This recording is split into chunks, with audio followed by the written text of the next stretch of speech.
Welcome to This Explainer. We're diving right into the timeline, the absolute cascade of security failures, and the massive geopolitical ripples of the 1972 Munich Olympics massacre.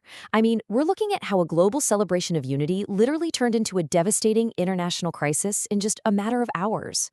So, how exactly did the so-called Games of Peace and Joy become the deadliest event in Olympic history? To really wrap our heads around this disaster, we have to look at the immense, almost painful irony of the setting. The contrast between what these games were supposed to be and what they actually became. It's just staggering. Section 1. The Games of Peace. You have to understand, the pressure West Germany was under was just immense. Think back to 1936. The Berlin Olympics were used by Adolf Hitler as this massive stage to project a horrific ideology of racial supremacy, right? So exactly 36 years later, West Germany was desperate, and I mean desperate, to prove to the world that they had changed. They literally branded the 1972 Munich Games the Games of Peace and Joy to just wipe away that dark legacy. And this was especially poignant for the Israeli athletes. They were proudly carrying their nation's flag just 16 kilometers from the Dachau concentration camp. So the stakes for a peaceful event, they absolutely couldn't have been higher. But here's the thing. That intense desire to maintain a super friendly, open atmosphere, it had a fatal flaw. It resulted in dangerously lax security. I mean, get this. The entire Olympic Village was surrounded by nothing more than a simple 6-foot chain-link fence. Athletes were frequently jumping this fence at night to go out partying in Munich, and the guards didn't even bother to stop them. Actually, Israel's delegation chief had specifically requested extra security for his team, but those requests completely ignored, all just to preserve that welcoming image. Section 2. Terror in the Village. Looking at how this unfolded, it is genuinely chilling how easily the attackers blended in. At 4 a.m., 8 men in tracksuits roll up to gate 25A. Moments later, some returning American athletes, who honestly just assumed these guys were other competitors sneaking back in from a night out, unknowingly help them lift their heavy weapons-filled bags right over that 6-foot fence. Shortly after that, these infiltrators enter the exact building where the Israeli delegation was sleeping. They had clearly done their recon. They knew exactly where they were going. So before we get into the attack itself, we really need to understand who these intruders were. They were members of Black September, which was a Palestinian militant organization affiliated with the PLO. And their core demands? They wanted the release of 234 Palestinian prisoners held in Israel, along with 2 Red Army faction members imprisoned in West Germany. They came in heavily armed, fully ready to use the massive global stage of the Olympics to force these demands.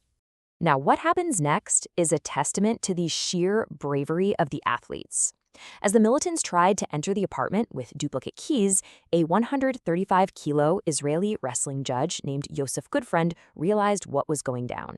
He immediately threw his entire weight against the door, holding it shut against armed men just to warn his teammates. Wrestling coach Moshe Weinberg and weightlifter Yosef Romano bravely fought back, completely barehanded against AK-47s.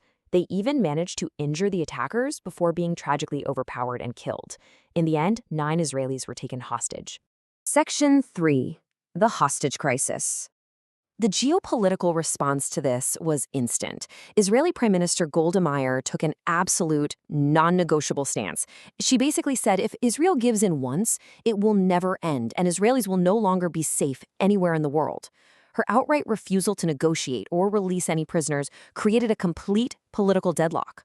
Israel even offered to send in their own elite special forces to handle the situation, but West Germany firmly refused, insisting they had to manage the crisis on their own soil.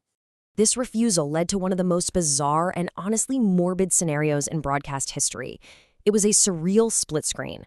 On one side of the village, you have 9 Israeli athletes suspended between life and death at gunpoint, and on the other, thousands of other athletes just kept right on competing at different venues across Munich. It's such a horrific contrast, isn't it? A violent hostage crisis unfolding on live television while the sports just continued right next door as if nothing was happening. As you might guess, this quickly snowballed into an operational nightmare. Around 4:30 p.m., West German police launched their first rescue attempt, codenamed Operation Sunshine. The plan was to sneak in via the roof. But literally minutes later, TV cameramen broadcast the police movements live. The terrorists inside were just sitting there watching television, so they saw the police right above them on the broadcast. The element of surprise was completely blown. By 5 p.m., the furious terrorists changed their strategy entirely and demanded to be flown to Cairo, Egypt, taking the hostages with them. Section 4. The Botched Rescue. Okay, pay attention to this number. 5. That is the crucial number of terrorists that West German officials mistakenly assumed were inside the apartment. You see, earlier on, negotiators had taken this brief, super tense visit inside the building, and they have only spotted 5 militants. But 8 was the actual number of heavily armed Black September militants. And this fatal miscount?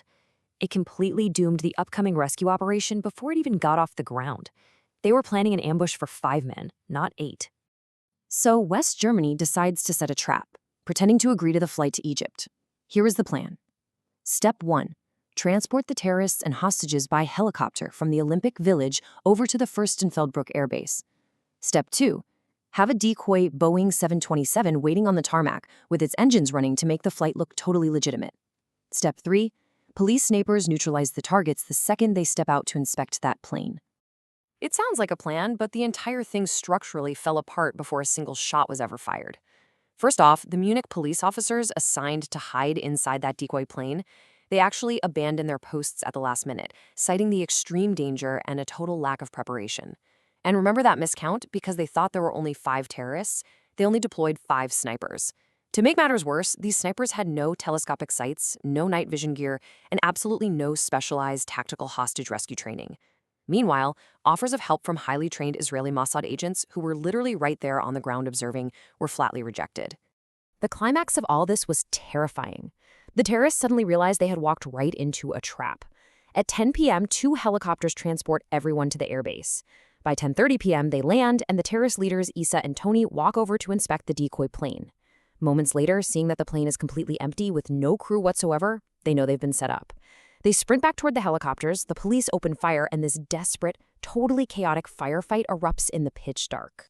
Despite an hour-long gunfight, the severe lack of coordination and preparation led to the ultimate tragedy. Surrounded and seeing absolutely no way out, the terrorists made a horrific decision.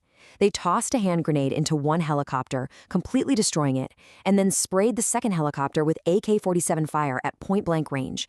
Every single one of the 9 Israeli hostages, who were still tied up inside those helicopters, was murdered right there on the tarmac. Section 5. Operation Wrath of God.